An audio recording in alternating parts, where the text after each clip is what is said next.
Hey, my name is Kottie Paloma. I am a painter and I make drawings also. I was born in Los Angeles in 1974. I grew up in Huntington Beach, California, in Orange County. And then in 1996, I moved to San Francisco, where I started my career basically. I lived there until 2009. And in that time period, I mostly hung out with other artists, and I was pretty deep into the music scene there, mostly the garage rock scene and punk rock scene. And in 2009, I moved to Berlin, and I stayed there for about a year, and then I moved to New York for 3 years, then back to Berlin for 4 years, and then to Los Angeles, to my hometown basically, for about 4 years. And then from there, I moved to my wife's hometown in a small village in Germany, near Frankfurt, in the upper tip of Bavaria, where I stayed for 3 years, and now I am currently in Vienna since September 2023. I have a new studio, new apartment, whole new life in Vienna, and it's quite nice. I have a wife, I have 2 kids, ages 5 and 2. So that's the beginnings of me, basically.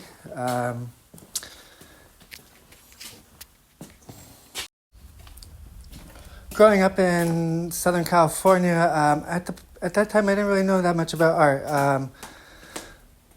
For me, art was something that was a little bit distant. The LA scene hadn't really taken off in that time. My parents collected some Calder and Robert Motherwell prints. They were pretty much into the New York School of Art, the abstract expressionists, and that as a young child, that informed me as to what art could be. I never had the notion that to be an artist you had to go to school or be formally trained. I thought that you could just sort of have instincts and do art as you felt. But as I got older, basically I got tired of the surf and skate culture, the sort of trash culture that Huntington Beach offered. So I moved to San Francisco to search for something deeper. At that point, I thought I should try to get some kind of formal training. And honestly, I hated it. I didn't like it. And I dropped out of school and found my own way through friends and through the local art scene at the time, and through the music scene there. I'm not a musician, but most of my friends were in bands, and I'd say I had more musician friends than I had painter friends. So there was always this kind of like fun sense of humor that went with our art at that time. We didn't take ourselves too seriously, and I don't think anybody should. But yeah, that was, San Francisco was basically like a big 13-year party and sort of training ground, I guess you could say. Sort of a party/training ground for becoming a future artist. And then around 2009, I decided it was time to leave San Francisco. And I was offered a 2-person exhibition in Berlin with a gallery called Bongu in Mitte in Berlin, and I just packed everything in 2 suitcases and moved to Berlin. 1 suitcase was clothes, and the other suitcase was the works for the exhibition. And I didn't know anybody in Berlin. I hadn't even met the people at the gallery, only their intern. I had no place to live, really. I could stay for 1 month at the gallery on their sofa, and then at the opening of the exhibition, a friend from Cologne came up to Berlin with her friend, Nick Novak, and he had 2 studios in Berlin, and he wasn't using one of them, so he offered me to have his second studio for basically almost free. It was like 70 euros a month for 100 square meters.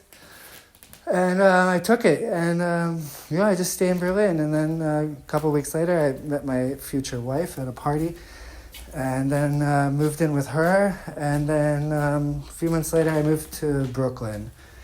And I couldn't really figure out Berlin at that time, so it wasn't the right time for me to be in Berlin. And one thing I'd say about myself is I really know when things are the right time or the wrong time. And even if I'm kicking and screaming about the decision, I still know in my heart that, yeah, sometimes it's time to move on. So from there, I moved to Brooklyn, and I really liked it a lot. We stayed for 3 years.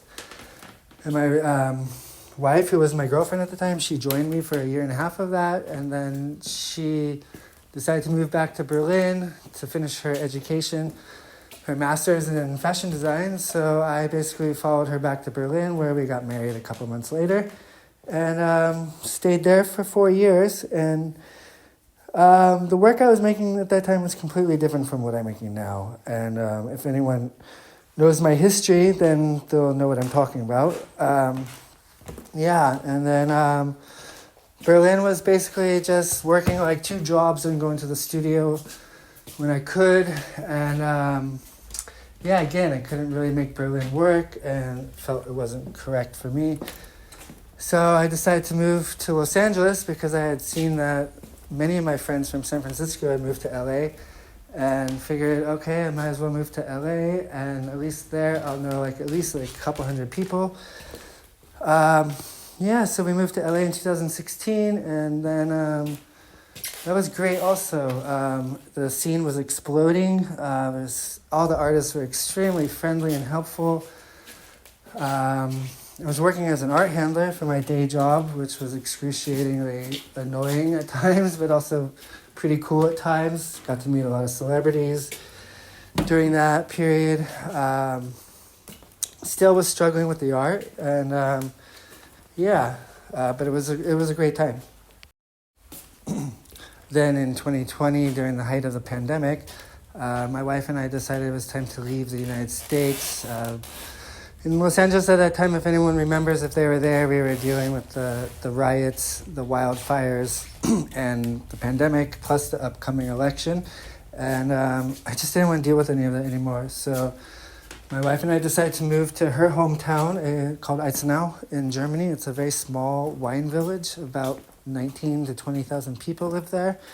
It's Bavaria, but it's very close to Frankfurt, so it's on the border of Hessen. And we arrived, and immediately I got a gigantic studio. And from that point on, I was a full-time artist since 2020, since around November 2020. And and in the last 3 years or so, I've had numerous solo shows and group shows throughout Europe. And as much as I hated being in that village because it was super boring, there was only 2 cafes and not even a single coffee shop there, just 2 small restaurants. We decided it was time to move again. So now we are in Vienna, Austria. Really enjoying it. We have 2 small kids who are really thriving here, and so I'm here now. I will have a group show at El Zueda Gallery in Madrid, Spain, opening in February, and then in March I will do a solo residency at their studio in Costa Brava near Girona in the coast of Spain for 1 month, and then we'll have a little presentation in Barcelona or Madrid, one of their locations, based on the works I produce at their studio in March. I wouldn't say I have one singular influence. I'm really influenced by current events, day-to-day happenings. What I read in the news has a big impact on the themes that I come up with in my art. I don't know if there's one single artist that I would say is my hero or that I'm inspired by. Of course, all the greats, all the old masters, all the 20th century masters like de Kooning and Philip Guston, Baselitz, Motherwell, Franz Klein. The list is too big to name, but What I would say one of the biggest challenges for me as an artist, and I'm sure it's pretty universal for most artists, is having the money to do what you want to do, having the money to afford the right size studio, having the money to buy paint when you want to buy it, not when you need to buy it. Buy searcher bars when you want to buy them, not when you need to buy them. The luxury of having materials, like an inventory of materials, is a luxury I've only been able to enjoy recently in the last 3 years. Before that, I was always working some kind of day job and paying way too much in rent by living in cities that cost way too much money. As far as what I would hope to achieve from the viewer with the paintings that I make is that they can allow themselves to see into another universe or another thought process as to how the world works, or another interpretation of the world, and be able to jump inside my world, I guess, and enjoy themselves, or be a little bit afraid, or a little bit hopeful at times, or a little bit inspired. If it's another artist looking at my work, my biggest goal is that it inspires them to go into their studio and make more work for themselves. I like the idea of being a painter's painter. A lot of my collectors are also other painters and musicians and writers, I guess, journalists. So yeah, I seem to hit a chord with the other creatives, and that makes me very happy. So with that last statement, I would say my advice to other artists, or even my younger self, is don't waste your time pacing around your studio. Just really focus. Like, just figure out what you're doing if you can. Talk to other artists about what you're doing. Show them your work. Try to get as many people to see your work as possible. If somebody has time to come to your studio, invite them to your studio. When you're younger, maybe when you're older, you don't need that.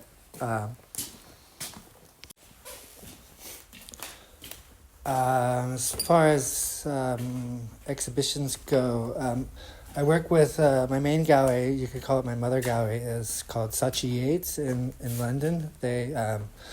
So everything kind of falls under the umbrella of Saatchi Yates at this time. So I've had 4 exhibitions with them. Last year I had my big sort of breakout solo show with them at their first location in London. They've since moved to a new location.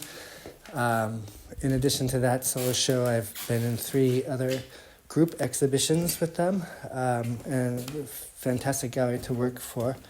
Currently I have a solo exhibition of works on paper it's a sort of a mini retrospective of selective rare works on paper from 2013 to 2023 that no one's ever seen before, on view at a gallery in Cologne, Germany, called Definition of Done.